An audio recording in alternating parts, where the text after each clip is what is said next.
At around 7:30 a.m. on Thursday, a 16-year-old male Saugus High School student opened fire on the campus, injuring 5 students before shooting himself in the head with the last bullet of his .45 semi-auto pistol. Well, I was waiting outside of school before second period along with all the other classmates. That's mainly when everyone waits out there because it was close to 7:40, and not a lot of kids have a first period, so literally most of the school was out there for second.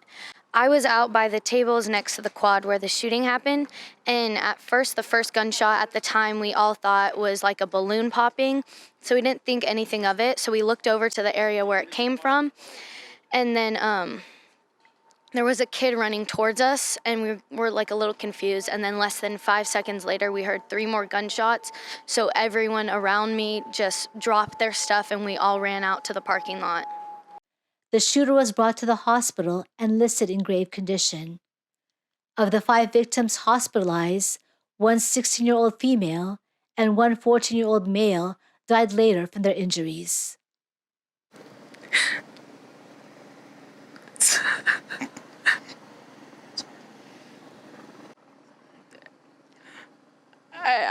I can't put it into words, and I know how these other parents must feel because I'm feeling like this and mine are safe.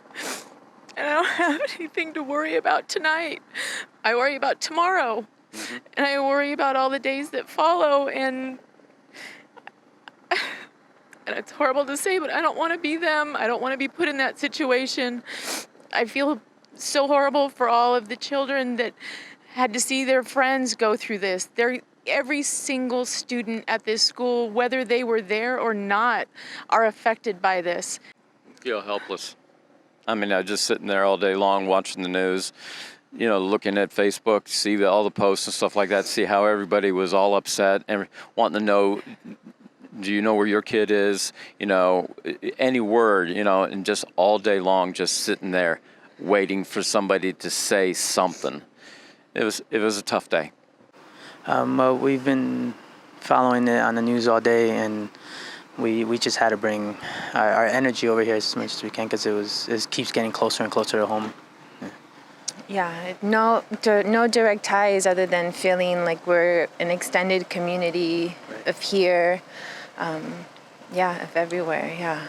I can't imagine what these families are going through and what the families from all the other school shootings have gone through, and it's just gives me the chills, and it makes me terrified and worried at all times. Well, it's obviously had a huge impact on the community. It's a fairly close-knit community to begin with, and so it's really struck a chord here. My daughter is a senior at another high school in the area, and her high school was on lockdown for the morning. So she was shaken by that. So I came home from work, and we've spent the rest of the day just together trying to process what was happening. Brought together by a tragic act, the community draws strength from each other as they try to make sense of the violence that struck their neighborhood. Know anything about Santa Clarita in this area? We've been going through a lot with all the fires for over the last few years.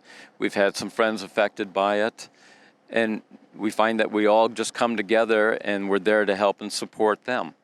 Together we stand, divided we fall.